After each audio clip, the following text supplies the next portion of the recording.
আজান পর্যন্ত বলেন। হ্যাঁ ঠিক আছে, মানে খাঁটি প্র্যাকটিসিং মুসলিম তো আজান দিলে নিজে নিজে বন্ধ হয়ে যাবে।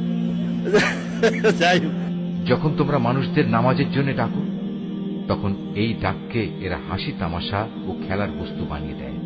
এরা হচ্ছে এমন এক সম্প্রদায় যারা হক বাতিলের কিছুই বোঝে না।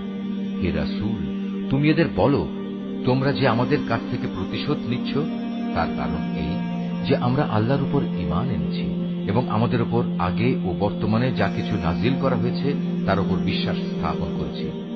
আসলে তোমাদের অধিকাংশ মানুষই হচ্ছে গুনাহগার। হে রাসূল, তুমি বলো, আমি কি তোমাদের বলে দেব আল্লাহর কাছ থেকে সবচাইতে নিকৃষ্ট পুরস্কার কে পাবে?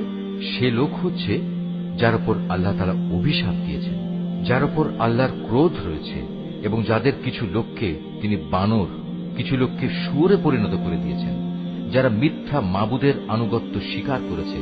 এরাই হচ্ছে সেসব লোক পরকালে যাদের অবস্থান হবে অত্যন্ত নিকৃষ্ট, এবং দুনিয়াতেও এরা সরল পথ থেকে বহু দূরে বিচ্যুত হয়ে পড়েছে।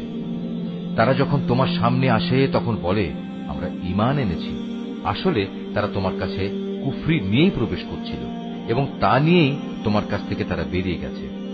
তারা মনের ভেতর যা কিছু লুকিয়ে রাখছিল, আল্লাহ সে ব্যাপারে পূর্ণ ওয়াকিবহাল রয়েছেন।